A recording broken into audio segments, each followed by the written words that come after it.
Hey, welcome to Crash Course. This is the short video series where we take big doctrinal concepts and break them down into bite-sized pieces. And today we're talking about what's in the Bible. We've been doing a video series on what the Bible is, how it was composed, what's inside. And so what we've covered so far is that the Bible is this amazing library that we've been given as a gift from God through the church, 66 books, dozens of authors, hundreds of years. It was compiled over such a long time, and now we have it, just like one volume right there in front of us. And the basic breakup of the Bible, as far as the content goes, if anyone is very new to this, you'll appreciate this. If you've been looking at the Bible for some time, you know the basic breakup. But the first thing is that it's broken into the Old Testament and the New Testament.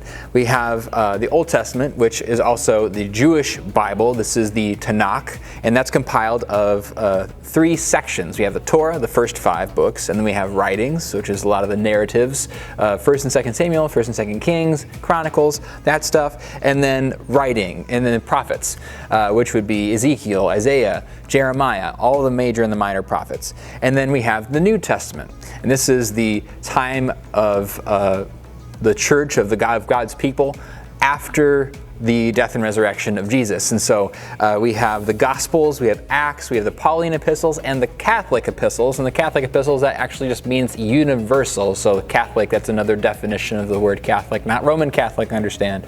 It's universal. So these were letters written to the whole church and kind of disseminated around.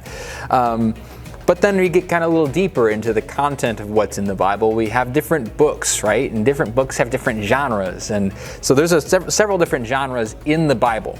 And so first we'll have narrative. We'll have narrative stories in the Bible. We'll have, Genesis, the story of Abraham, Isaac, and Jacob. We'll have the story of the Exodus and Moses and the Israelites. We have the stories of David and Goliath. Like, that is narrative. It's sequential action, rising action, falling action, denouement, resolution, just all that fun stuff that goes on with a good story, and that was all present in the Bible.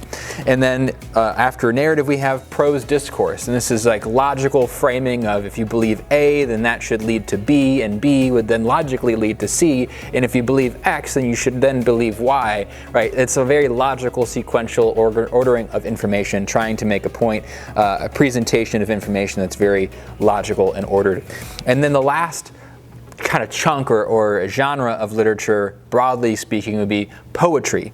And that is where we use, if you read poetry, not people really do read poetry much nowadays, but we do have metaphor, and it uses word pictures and describes things in very different ways than what a narrative or prose discourse might. And so it's using more colorful, flowery language to kind of expand the reader's ideas and imaginations for what's being talked about. And the books that would encompass that would be books like Revelation, Psalms, and we'd have parts of Daniel that would be poetic in that sense. And in the prophets too, Jeremiah, Ezekiel, Isaiah, prophetic language being employed there. And the reason I mention all of that is because when you read the Bible, it's not just you pick it up and you can approach it any which way you want to.